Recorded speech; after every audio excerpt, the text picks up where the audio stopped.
नमस्कार. आपण ऐकतोय डॉक्टर कुमुदताई गोसावी लिखित मीच माझ्याशी आत्मकथन. आजचा आपला भाग चालला 11वा. हरिगंध. हरिगंध उभारणीत तत्कालीन दैनिक सकाळचे प्रमुख विजय कुळेकर यांचाही सिंहाचाच वाटा आहे. आर्थिक बाजू तर आनंदाने त्यांनी स्वीकारली होतीच, परंतु पुण्यातील प्रेसमध्ये हा ग्रंथ छापायला देण्यापासून ते छापील ग्रंथप्रती हत्तरगीला पोचवण्यापर्यंत त्यांनी पाठराखण केल्यामुळेच हरिगंध सर्वांग सुंदर साकार झाला.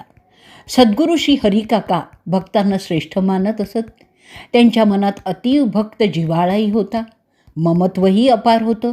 अशा भक्तांमुळेच हरिकाकांचा चरित्र सुगंध हरिगंध पुनश्च एक वार सर्वत्र तरवळला, अनेकांचे आयुष्य सुगंधित करून गेला. या समस्त हरिभक्तांना हरिगंध अर्पण करताना उत्कट आनंद झाला. जाणीवेकडून नेणीवेकडे नेणारा हा तर प्रवासच आहे. तेजाच्या त्यात स्मृतिशलाका आठव झरोख्यातून नेहमीच खुणावत राहिला. हरिकाकांची एक अतूट नातं गुंफून गेल्या. ज्यांनी व्यापक चैतन्य हेच आपलं स्वरूप जाणलं, त्या स्वरूपाचा मनाला वेध लागला. समभावाची संजीवनी देणारा वैद्य, एकात्मभावाची एकजुटीची शिकवण देणारा तो शिक्षक, निष्काम कर्माची महती गाणारा तो कर्मयोगी, एक आनंद यात्री सद्गुरूच गवसला. सत्कार्याकडे सदैव प्रेरित करणारा हरिकाकांचा कृपाहस्तच मला दिशा देत गेला. कर्मात राहूनही कर्मातीत राहण्याची किमया, भक्तीतही तिला नाम संगीत यांची जोड देऊन ती आनंददायी होऊन अनुसरता कशी येते हे हरिसूत्र सांगणारा हा हरिगंध.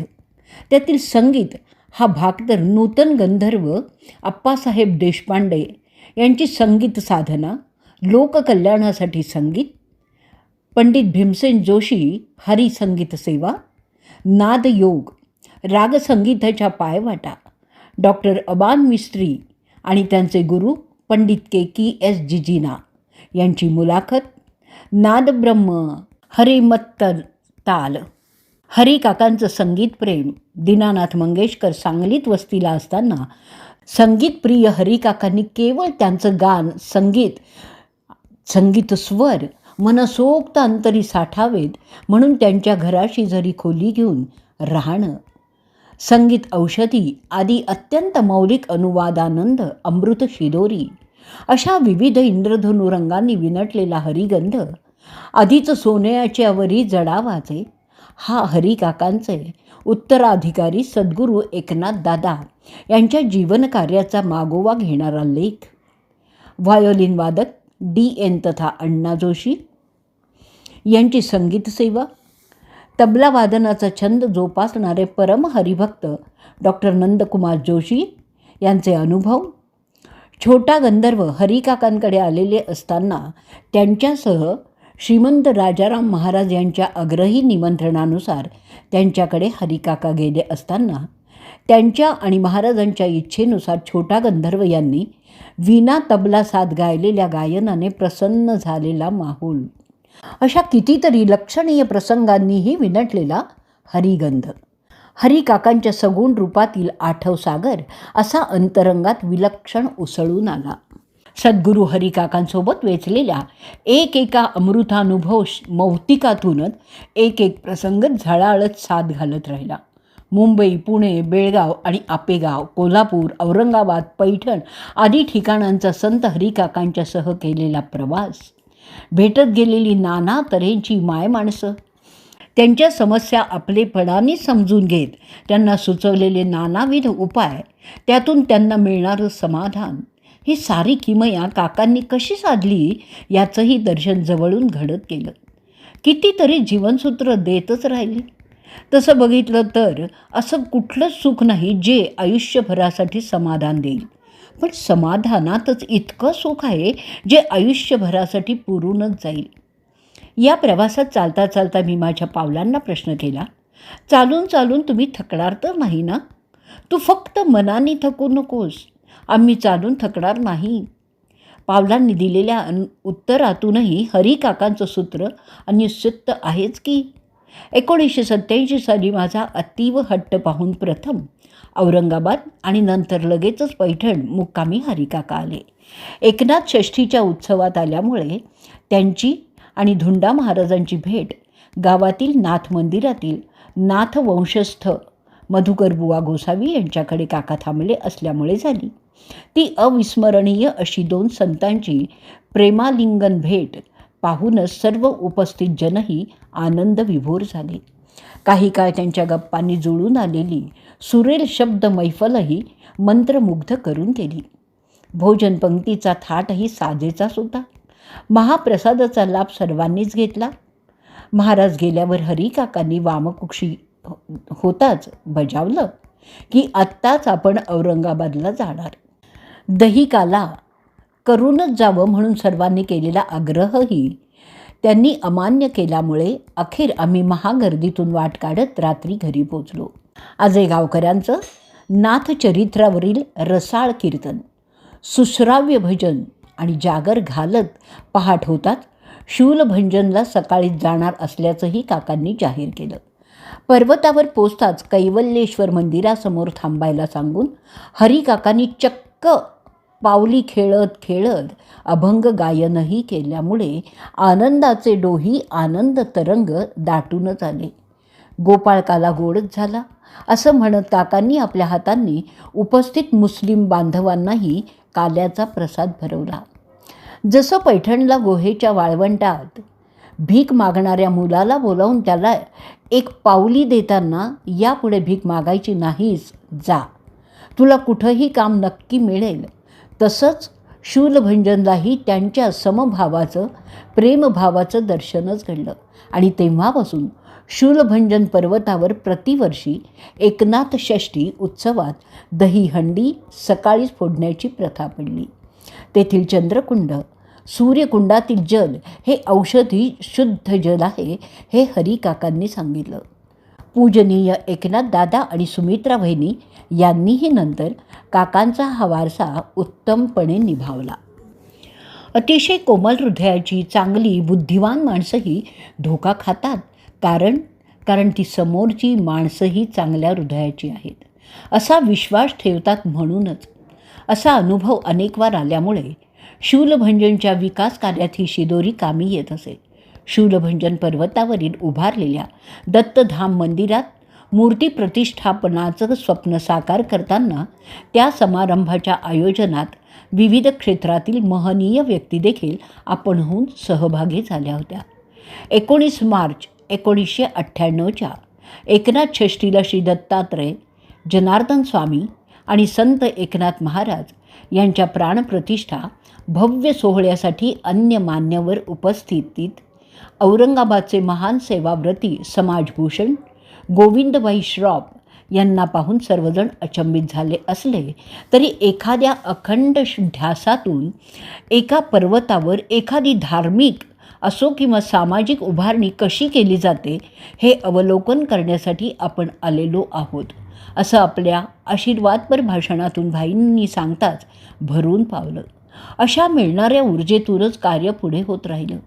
करवीर पीठाचे विद्याशंकर भारती शूलभंजन पर्वतावर आले असताना तेथील संशोधनात गवसलेले भुयारी वाटेचं मुख बघण्यासाठी अतिशय अवघड वाटेने माझ्यासोबत ठेचकाळत येऊन त्यांनी त्या मुखाचं नीट निरीक्षणही केलं.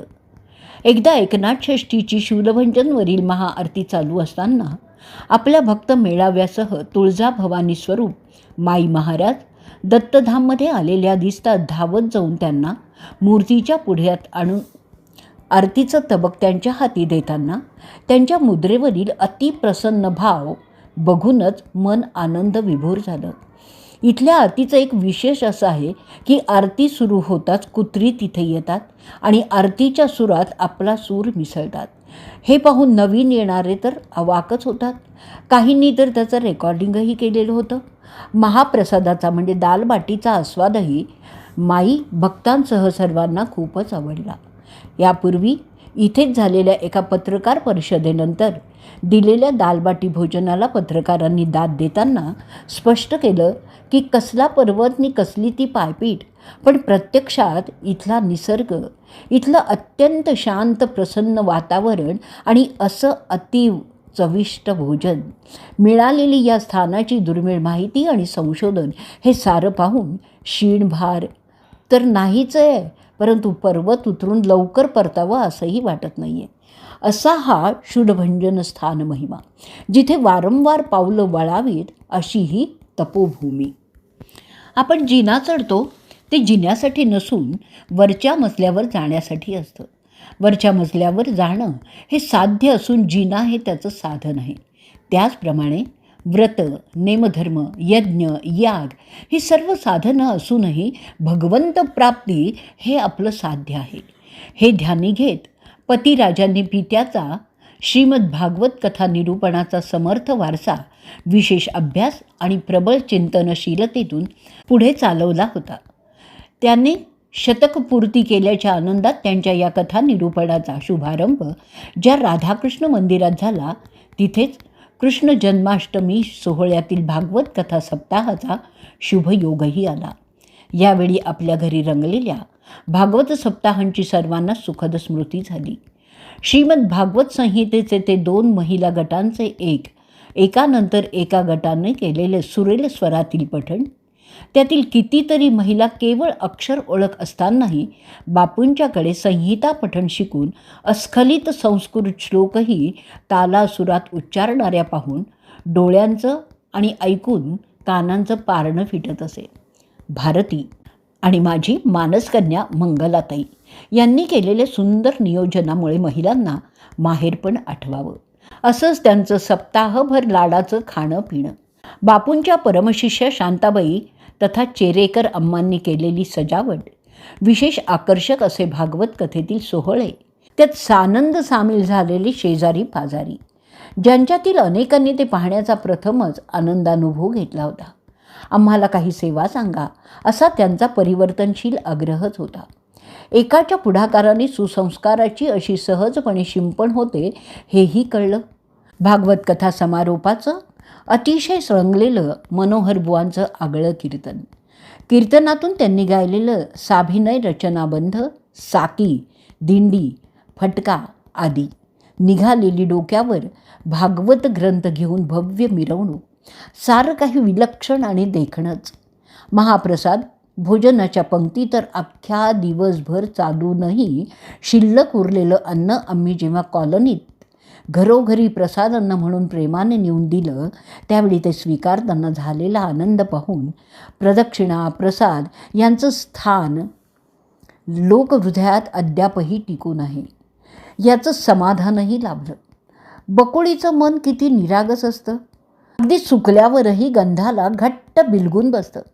कुणी पानात ठेवा, कुणी मनात ठेवा, दरवळत राहणं ते कधी विसरतच नसतं. या भागवत सप्ताह सोहळ्याने हाच तर संदेश दिला. अवघ्या विश्वनिर्मितीच्या मुळाशी आदिशक्तीच आहे असं मानलं जातं. ब्रह्मा, विष्णू, महेश या 3 देवांनी अनुक्रमे सृष्टीची निर्मिती, पालन आणि लय हे कार्यही आदिशक्तीच्याच साह्याने केलेलं आहे असं महर्षी व्यास रचित देवी भागवत या महापुराणात म्हटलेलं आहे. हे कळल्यापासून पतिराजांनी देवी भागवत कथा निरूपण करण्यासाठी त्यांच्याकडे असा हट्ट धरला की अखेर त्यांनी देवी भागवत कथा निरूपणाचा शुभारंभ वैद्यराज, सुहास आणि अलकाताई खर्डीकर यांच्या इच्छेनुसार त्यांच्या निवासस्थानी झाला.